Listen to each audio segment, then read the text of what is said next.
بنرحب بكم من جديد. وبطبيعة الحال كلنا خارجين من رمضان وخارجين من العيد، وبطبيعة الحال الكلام ده أثر بشكل كبير جدا على نظامنا الغذائي لو بنلتزم بيه طول السنة. في ناس بتعمل رجيم وبتلتزم بالنظام الغذائي بتاعها، لكنها بتفاجأ بثبات الوزن، يعني وزنها بيفضل ثابت وما بنقول كده يعني ما بين قوسين ما بتحرقش. وفي ناس تانية بتمشي على نفس النظام وبتخس بشكل كبير، وده بيكون في كتير من الأحيان مؤشر لوجود مشكلات صحية زي خمول الغدة الدرقية أو مقاومة الأنسولين أو غيرها من المشاكل الصحية. بنسمع كتير قوي يا مصطفى، انا بعمل نفس الرجيم اللي بعمله دايما لكن ما بخسش، انا بروح الجيم لكن ما بخسش، انا مقلله اكل، مبطله سكر، عامله كل حاجه اقدر اعملها لكن انا لسه زي ما انا. خلونا نتكلم اكتر عن اسباب عدم فقدان الوزن ويمكن الثبات اللي بيقولوا عليه رغم الالتزام بالنظام الغذائي من ضيفنا اللي منورنا في الاستوديو دكتور هشام الوصيف، استشاري التغذيه العلاجيه. صباح الخير يا دكتور. صباح الخير عليكم. يعني انت جيت لنا بعد العيد على طول، فاسئلتنا بقى يعني بالظبط كتير جدا. الناس طبعا واكله في رمضان ومظبطه الدنيا، وكمان جه العيد علينا والكحك والبسكوت كان حلو قوي في الأول. لو بنقارن يعني فاهم قصدي؟ بالظبط. يعني هندخل في الموضوع ده بعدين، لكن خلينا نتكلم على مش الزياده اللي احنا زدناها بسبب عيد او رمضان او اختلاف في نومنا او الحاجات دي. انا عايزه اتكلم عن الثبات في الوزن. يعني بعض الناس، انا بجد كتير قوي من السيدات بنتكلم مع بعض تقول لي انا عملت كل حاجه كنت بعملها، كنت بنزل فيها زمان، دلوقتي انا ما بنزلش، رحت الجيم، بطلت اكل، عملت دايت، مشيت مع دكتور، كل حاجه ولسه زي ما انا مش عارفه انزل او ما بقتش انزل زي الاول. ده اسبابه ايه؟ بصي، ثبات الوزن ممكن يكون من البدايه، يعني الشخص بيبتدي يعمل نظام غذائي مش بينزل، وفي واحد تاني زي ما انت بتقولي كان بيعمل دايت وبيخس وفجاه ما عادش بيخس. طيب لازم ده له اسباب وله اسباب. احنا عارفين ان زياده الوزن او السمنه ليها اسباب ممكن تكون جينات وراثيه، يبقى الشخص بيحاول يعمل نظام غذائي معدل حرقه مختلف عن شخص تاني بيعمل نفس النظام الغذائي بس بيخس، نتيجه ان هو عنده جين السمنه اكتر شويه في موضوع ان هو ما بيحرقش زي الشخص التاني. الاكل الكميات الصغيره ما بتحرقش معاه كويس. هل هو عنده نسبه الدهون البني اكتر او البيضه؟ لان احنا عارفين ان نسب الدهون في الجسم بتختلف. الدهون البني كل ما كانت في جسم الشخص اعلى، كل ما كان معدلات الحرق والتمثيل الغذائي بتاع الشخص ده احسن، فبيحرق اكتر. غير لو شخص عنده الدهون البيضاء نسبتها اعلى من الدهون البني. دي نقطه مهمه جدا. طب لو شخص بيحاول يعمل نظام غذائي هو كان بيعمل قبل كده وبيخس وفجاه ما بيخسش، لازم يعمل شيك اب كده على جسمه، ايه اللي ممكن يكون معطلني؟ هل سلوكياتي اتغيرت؟ هل انا نومي اتغير؟ لان النوم بيفرق جدا في معدلات التمثيل الغذائي والحرق. هل انا ممارستي الرياضه والحركه والمجهود بتاعي بدا يتغير؟ لان انا مثلا كنت شغلي مثلا ساعات معينه وكنت بمشي نص ساعه ساعه، اتغيرت. فده مع النظام الغذائي نفسه بيفرق معايا في النزول. هل انا سلوكياتي في الاكل بقيت مثلا اميل ان انا ازود شويه السكريات وحلويات؟ هل انا بمشي على نظام غذائي كويس جدا بس ممكن بدخل عصير، مياه غازيه، مشروبات دافيه فيها نسبه سكر تعطل لي معدلات النزول؟ هل انا بضيف في اكلي نسبه ملح زياده فبالتالي بتعطل لي وتعمل لي احتباس سوائل؟ كل دي ممكن تعمل لي اعاقه لنزول وزني، حتى لو انا ماشي على نظام غذائي مظبوط بس في حاجات كده بتخش في النص تعطلني. هل انا بسكيب وجبه، بلغي وجبه، ما باكلش مثلا وجبه الفطار، بلغي وجبه العشاء واقول كده عشان اخس اكتر، فبالتالي انا باخد طاقه اقل من احتياج جسمي، فجسمي بيدافع فبيوقفني. كل دي سلوكيات خاطئه ممكن تعطلني. او لو انا عندي مشكله صحيه ممكن يكون طرأ عليا مثلا ان انا عندي مقاومه انسولين، هل انا مثلا عندي مشاكل في الغده الدرقيه، هل عندي نقص فيتامين دي، هل عندي انيميا؟ ايه اعراضهم؟ انا اعرف منين ده؟ يعني اعرف منين محتاجه اروح لدكتور؟ تحليل، كل ده بالظبط. تحليل. كل دي بيبقى تحليل بس في اعراض طبعا. لو انا عندي مثلا مقاومه انسولين ليها اعراض ممكن نلاقيها. ممكن نلاقي مثلا لون غامق او تصبغات في الرقبه، في منطقه الرقبه، زوايد جلديه بتبدا تظهر، الشخص بيميل شويه للخمول والكسل، يحس ان هو بعد ما بياكل عايز ينام، عنده دايما اعياء وحاسس ان هو مرهق وتعبان على غير العاده اللي هو فيها. ده فيتامين دي. فيتامين دي او مقاومه انسولين او انيميا. فاحنا بنعمل الثلاث تحاليل دول ونحدد المشكله جايه منين. والغده؟ الغده بقى نفس الاعراض بس ممكن يبقى عندي بحه في الصوت، ممكن عندي ارق، ممكن عندي احتباس سوائل في الجسم والاقي رجليا بتورم، ممكن احس ان انا جسمي بيسخن مره واحده، اوقات بحس ان انا جسمي بردان مره واحده. دي برضو ممكن تبقى من اعراض الغده. وشخص ممكن يعمل تحليل غده ويطلع سليم، بس نلاقي عنده الاجسام المضاده للغده هي اللي فيها مشكله، وبالتالي او ان احنا نعمل تحليل الغده ونلاقي في اصلا غده درقيه وغده جار درقيه تقريبا اسمها كده. دي حاجه تانية. بالظبط، في الغده الدرقيه وفي الغده الجار درقيه، وفي حاجه اسمها اجسام مضاده لهرمون الغده الثيروكسين، فبالتالي ما بتخليش الهرمون يشتغل بكفاءه. او الشخص يعمل التحليل بس يطلع كويس ويعمل سونار على الغده يلاقي فيها تضخم او فيها ورم لا قدر الله. كل دي بتعيق معايا معدلات الحرق والنزول، ويبقى عندي مشكله في الغده ولازم نتجه لدكتور غدد صماء عشان يبدا يعالج المشكله. طيب مقاومه الانسولين مختلفه شويه. لو احنا لقينا عندنا الاعراض وعملنا التحليل وتاكدنا ان انا عندي مقاومه انسولين، لقينا مثلا تحليل مقاومه الانسولين عالي، ويفضل ان هو يتعمل صيام من 6 ل 8 ساعات ما يزيدش، عشان تبقى النسبه دقيقه لو احنا هنعمله، عشان يطلع نحدد في مقاومه انسولين او لا. عشان للاسف في ناس بتصوم اكتر من 8 ساعات ويعمل التحليل ويطلع التحليل فيه مقاومه انسولين وهو ممكن ما يبقاش عنده. فلازم نعمله من 6 ل 8 ساعات. طيب هل بيبقى المقاومه عاليه وافراز الانسولين اعلى ولا لا؟ هو يعني ايه مقاومه انسولين؟ هي دي نقطه مهمه عشان برضو الناس ممكن ما تبقاش واخده بالها منها. بالظبط. هو الشخص بيفرز انسولين والخلايا عنده كويسه جدا، البنكرياس بيفرز الانسولين بتاعنا، بس المستقبلات الحسيه اللي موجوده على الخليه، عشان السكر لما بيزيد في الدم يبدا الانسولين ياخده ويشغله ويدخله جوه الخليه عشان تشتغل.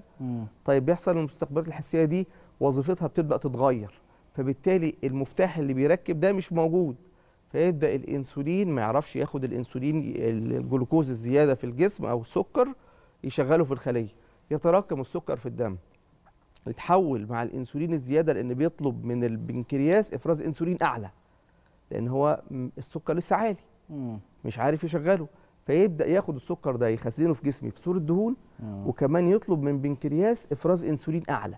فالانسولين لما يزيد اكتر يبدا يزود الحساسيه، يزود المقاومه اكتر للخلايا، ومع الوقت لو انا اهملته يبدا يجي لي لا قدر الله مرض السكر بسبب ارهاق البنكرياس لافراز الانسولين.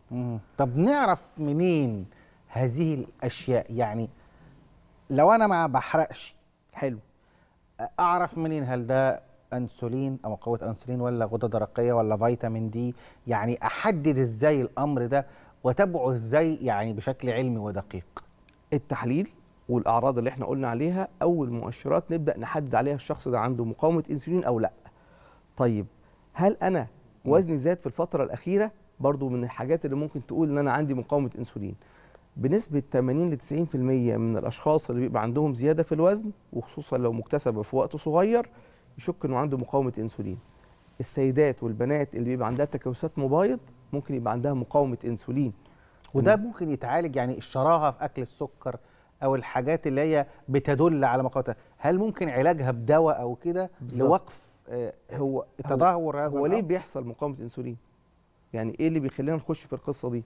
طبعا الحركه اللي بدات تقل، ما عدناش بنتحرك زي الاول، مجهودنا الحركي اقل. كنت معتاد ان انا بمشي 10 دقائق ربع ساعه كل يوم، قلت. الشغل المكتبي بقيت اقعد فترات طويله ما بعملش اي مجهود. بقيت اميل ان انا اكل نشويات بسيطه وسكريات بصوره اعلى. بقيت اكل عيش اللي هو العادي اللي هو الكايزر والفينو والباتيه والعيش الابيض، مفيش فيه الحبه الكامله الرده اللي بتقلل معايا امتصاص السكر بسرعه. ان انا اكل نسبه سكريات اعلى، وخصوصا الكحك والبسكوت في العيد واللي دخل علينا بعد رمضان والحلويات بتاعه رمضان، الناس بدات تفرط فيها كتير، فممكن يعمل له التهاب او مقاومه انسولين، فناخد بالنا من القصه دي. طبعا ان احنا بناكل وجبات سريعه فيها نسبه دهون مشبعه اكتر بتعمل مقاومه انسولين، لان بتعمل خلل. المواد الحافظه اللي موجوده في الاكل وخصوصا المعلبات كترها والاعتماد عليها بيعمل مقاومه انسولين. كلنا تقريبا عندنا مقاومه بالزبط. انسولين. عدم تنظيم مواعيد الاكل من الحاجات اللي مهمه جدا في تحديد مقاومه الانسولين وعلاجها. مفيش حد بيقدر يعمل الكلام ده في مواعيد الاكل. الاجانب عندهم يعني بالساعه، بعد الساعه الفلانيه ما بياكلش، في الميعاد الفلاني بيعمل فطار. هل المصريين من عاداتهم الغذائيه هذا الامر؟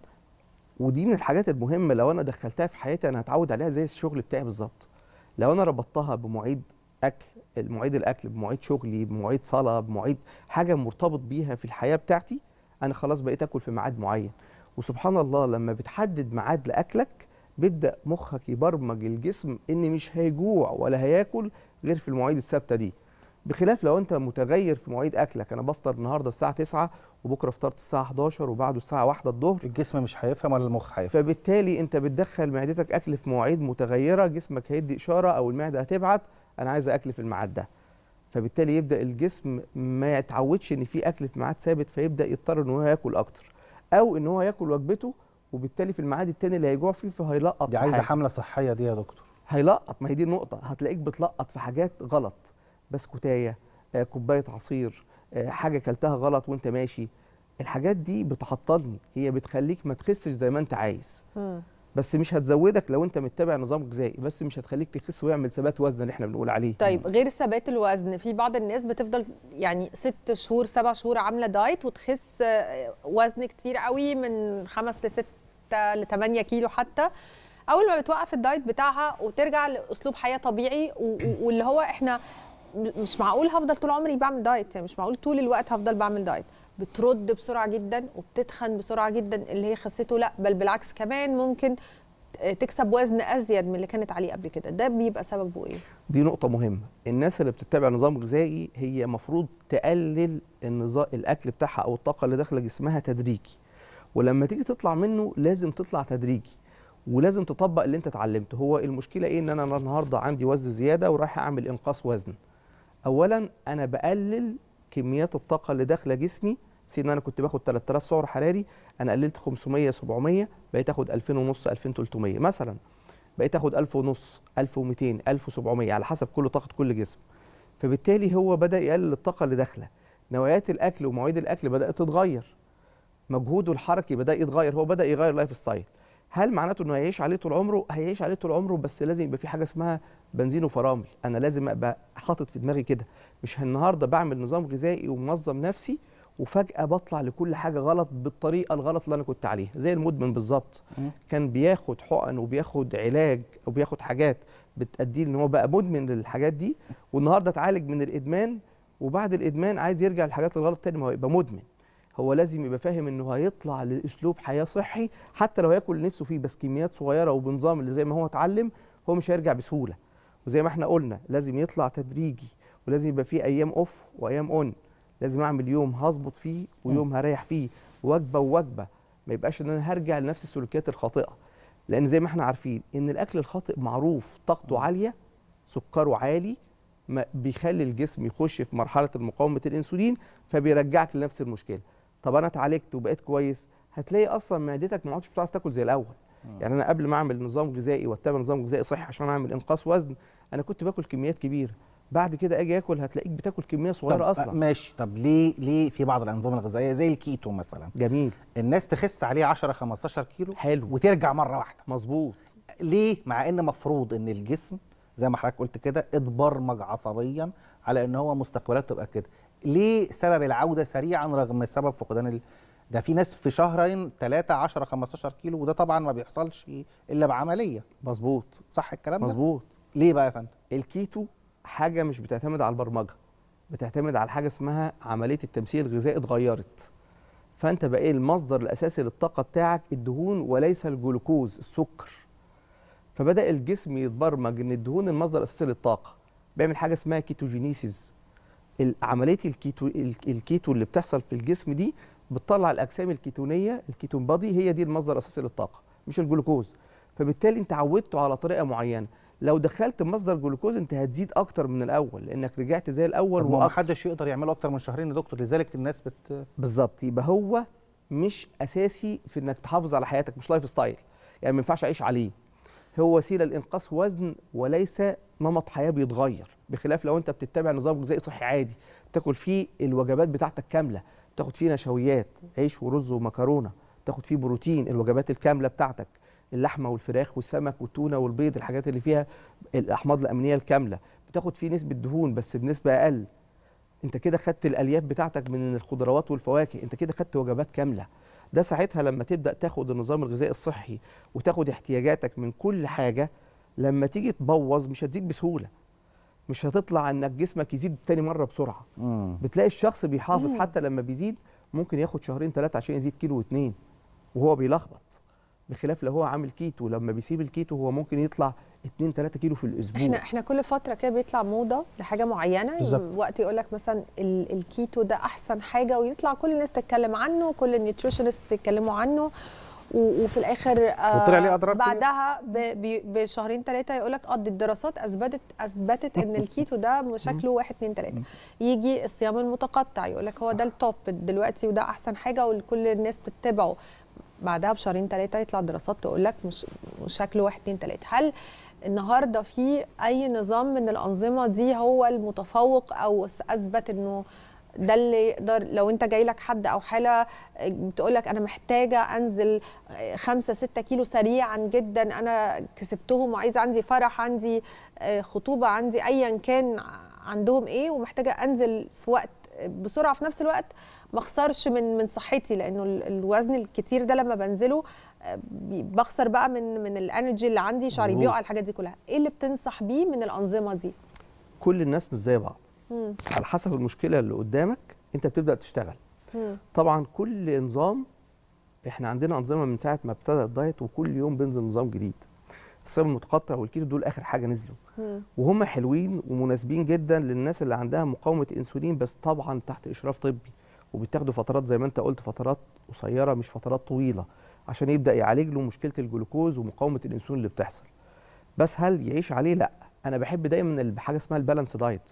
ممكن ندخل معاه صيام متقطع اللي هو تنظيم مواعيد الساعات بتاعتي، ان انا افطر واتغدى واتعشى في مواعيد ثابته واقفل على كده. والبالانس دايت ده بيبقى فيه كل الحاجات، فيه نشويات، فيه بروتين، فيه بتاع. بالظبط. ولازم نبقى طالعين نازلين في الطاقه بتاعه النظام الغذائي، وكمان متغيرين في المحتوى الغذائي بتاعي، بحيث ان الجسم ما يتعودش على حاجه معينه فيعمل له ثبات في النزول، ما ينزلش زي ما هو عايز.